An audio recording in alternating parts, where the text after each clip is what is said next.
So have a seat, get comfortable. I know you've all been working on multiple stages. Have any of you been on this stage before? For me, it's the first time. All right, first time. My here. debut too. Your debut as well, Peter? Third time. Third time? Showing First off a little time. bit.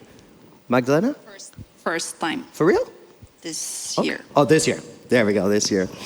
Well, we got all of them up here to share about AI and the European perspective. I know many of you know who they are. You probably see on the agenda. But for those who may have missed it, can you quickly give the one-line version of who you are, who you represent, the role that you play? Sure. My name is Marcin Kruczyk. I am the head of AI and data in Ringier, Axel Springer, and I have been in AI business for the last 15 years. Hi, Filip Aszendorf. I'm a director at BCG Platinion, also head of BCG Platinion for Poland, and I work with clients on AI topics. Hi, Peter from Mastercard, and I think, beside other things, my job is to get our heads around what does a company like ours do with AI and all these new technologies around the world. Hello, I'm Magda Kotlarczyk, and I am the country director of Google in Poland, and I bring the best of Google to Poland and the best of Poland to Google. Excellent. And on that note, let's jump right into it because the timer is already clicking. So I've got three kind of broad areas I want to go into. One that we've talked a lot about is regulation, and I'd like to know your thoughts on it. Are we regulating enough? Are we barely scratching the surface of regulation? Overall, is that a net positive or a net negative? Again, I do not want to prompt each of you to questions. If you can just think about what would be your response to it. Peter, you look ready, so I'm going to just start with you. Yeah, I can do that. So when I think about AI and how these things are regulated, particularly here in Europe, a picture that springs to mind is a football game. You know, as a German, I have to use that analogy. So there are two teams on the pitch. So it's the US and the Chinese. And then it's the European who are the referee. And that's a little bit the problem. You know, we try to define the rules and all of that, but there's one big problem in that. The referee never wins the game. Okay? There's a chance in that because I think, no doubt, all of us know and believe that such something as important as that for the future of economies, countries, citizens and all of that needs to have clear rules. But the way or the time until this is established, you know, the race, as some people call it, between the different geographies, currently that might be a limitation to win that race, or in the old picture, to win the football game. All right, that is a great picture. Philip? Yeah, I agree that, you know, kind of going overboard on regulation isn't great, right?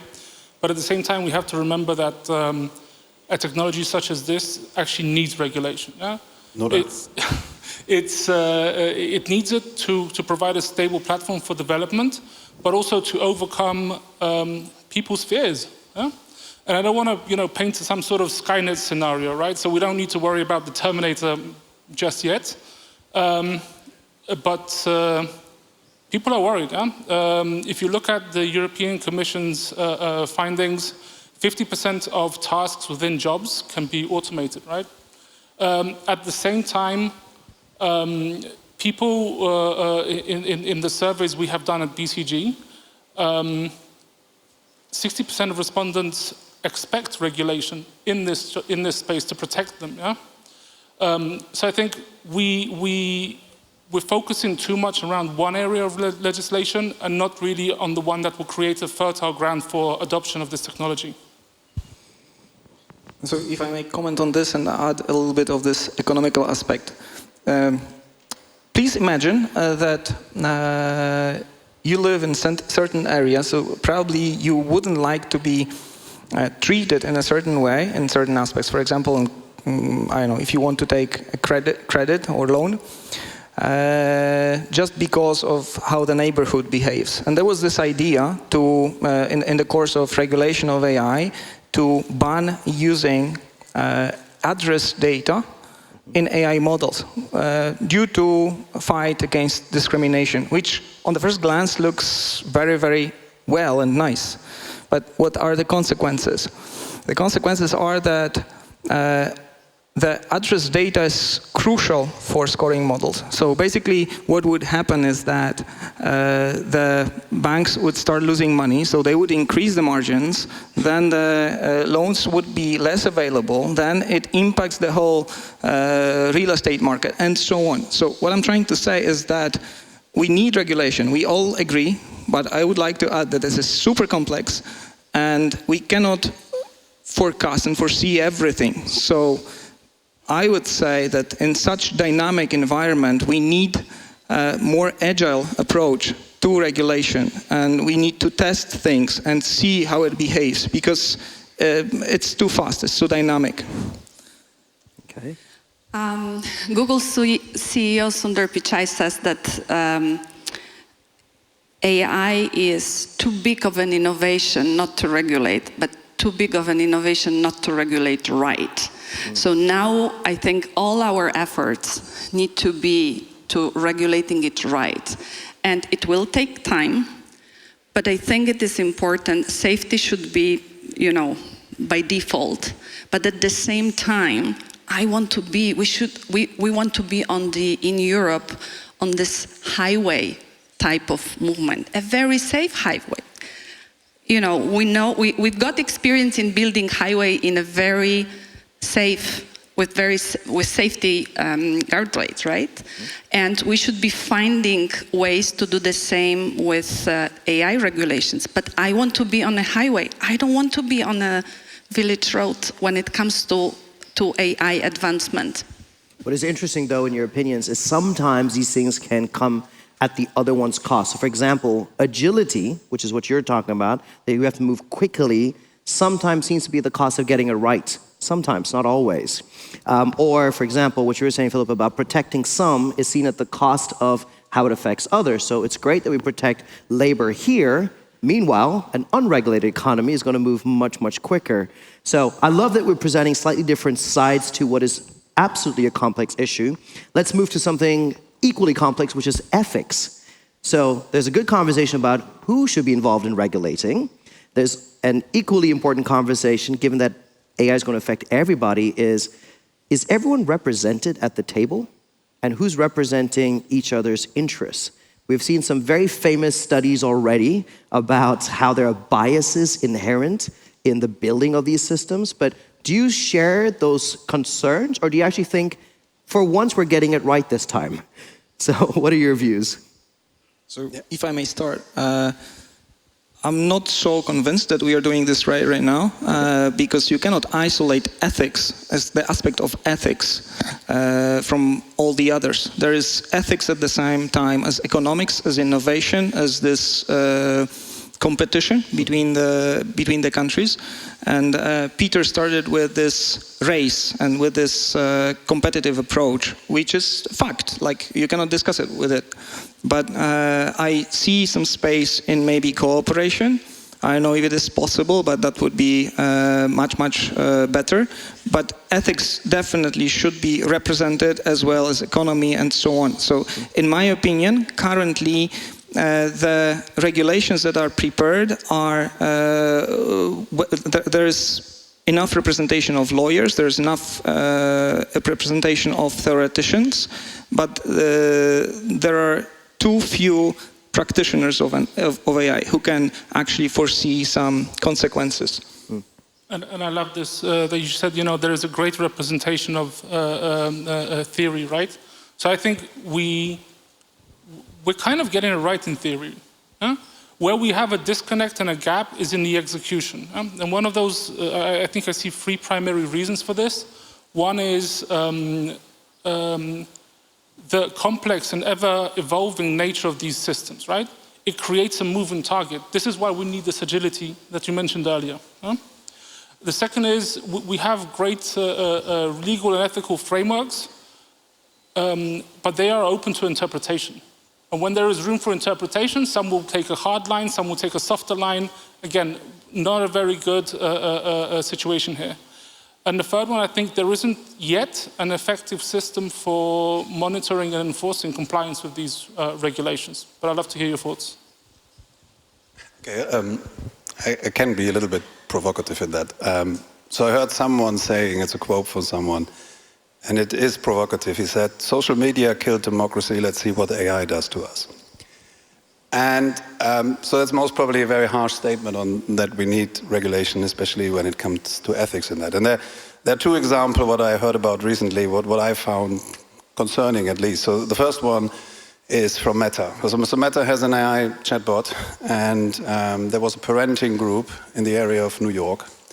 And these were parents of disabled kids, and they were exchanging information about what is the best school depending on your need your kid has. So the Meta AI joined the conversation.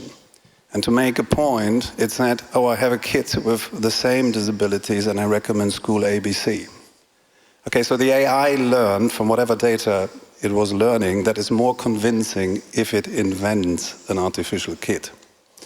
Okay, so that is of course concerning, right? And you will never get the citizens and the people's trust if these things are not reliable, ethical, and so on and so on. So there's another example. It comes from the US. There was an AI that was used to analyze data of people with high-risk diseases and what kind of follow-up care they need. Okay, and the AI recommended 20% of the sample was people of color, 80% was white people. And because the unintended bias came from the fact that the AI learned from historic data about access to health resources and concluded that, oh, people of color seem to be healthier, that they need less follow-on care. And I mean, these are big societal questions, right? These are big problems, and we will never get the trust in the people if we mess it up with either things like chatbots, not to talk about, healthcare, system-critical infrastructure, where these things can be used. Yeah, so there must be rules about it, and to your initial question, everybody should be on the table.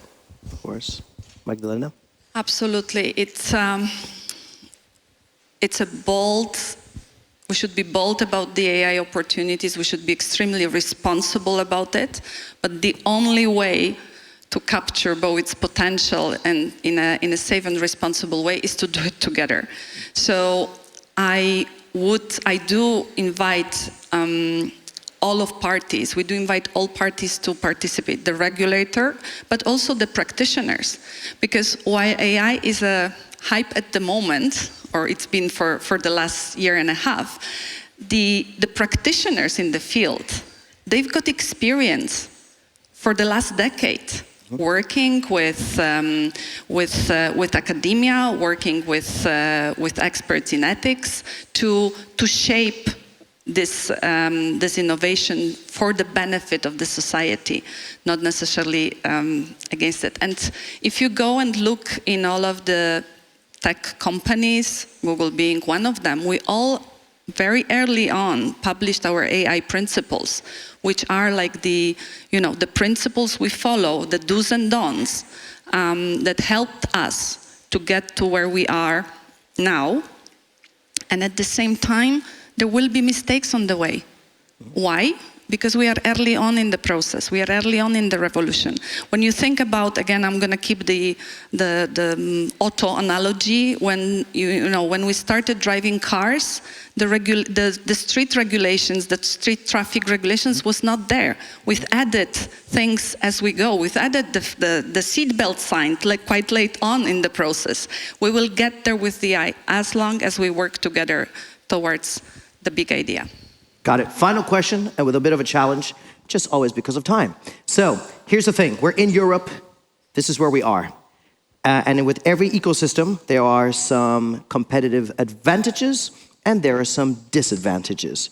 I'd like you to share only one. So you get to pick either an opportunity for Europe, and maybe be specific about what it is when it comes to AI, or a disadvantage. So whoever feels ready.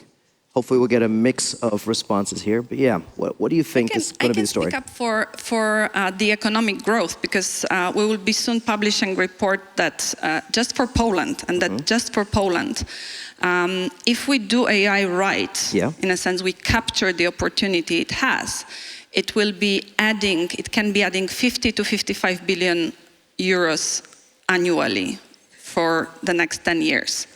Okay, that's 8% of our GDP. On top of what, just from AI, if we do it right. If we do not do it right, it's like 3 to 4%. That's what the report says. So I choose to see the glass half full, and I go for the 8%. All right.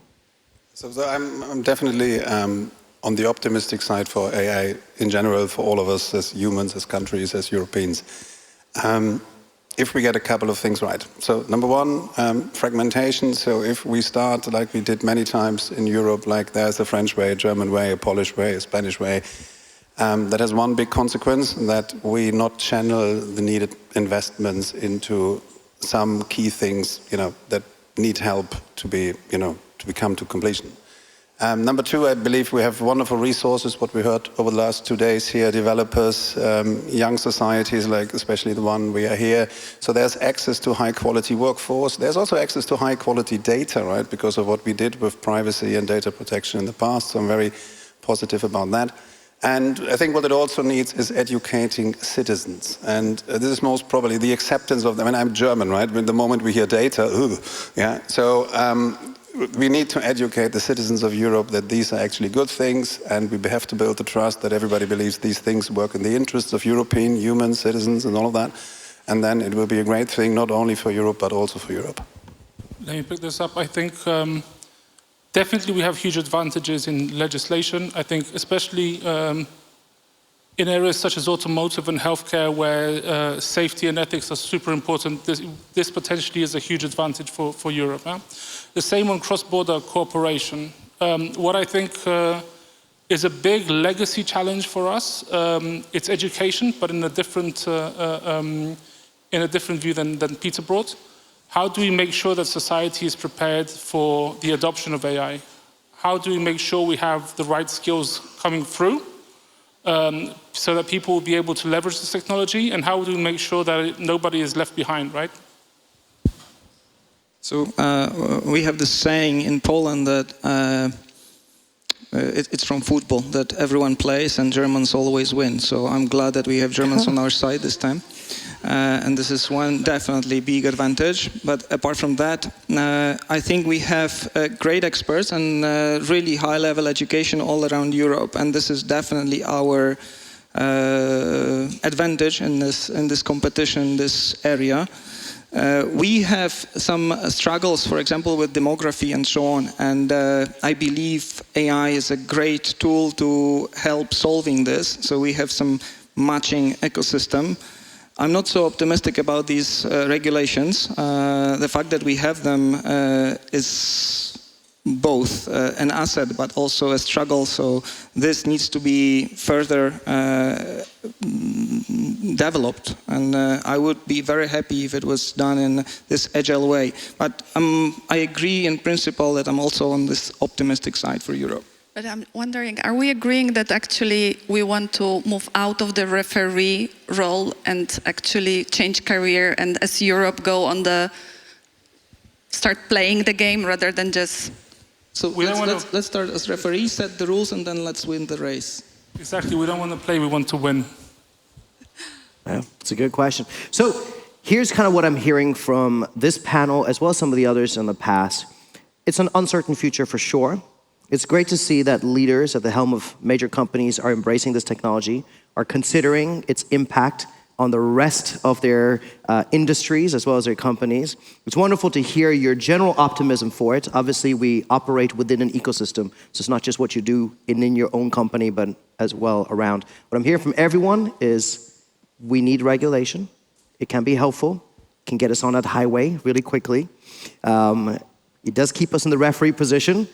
So how do we win after that? Although it's interesting, I've never seen a referee then go to play a game, but maybe in this area... With AI, it's possible. With AI, anything is possible. So what I'm hearing overall is optimism for this, but work has to happen, and we need everyone at the table. So I know we have a huge cross-section of people in this room representing different areas. If you see these wonderful humans walking around, please talk to them, see how you can get involved, because the more conversation we have, the more education, more cross-pollination of ideas, the better we're going to be placed. I always consider that in business, it's still a race, and especially within the European perspective versus the US and China, there's a lot that's good, there's a lot that can hold us back. I think we will see in the next couple of years which way we go. Any last thoughts or words from each of you? Are you going to be around? Will you say hi to people if they come and talk to you? Of course, and I hope we will soon see then 11 referees on the pitch to win the game in Europe. Wow, what a thought. Ooh. What a picture. When is Euro starting? Is it in June? Euro 2024 in June, right? So we will see in June. We'll see you in June. On that note, can we please give a nice warm thank you to these wonderful people as they join us on this panel. Thank you, everyone. Thank you for joining us.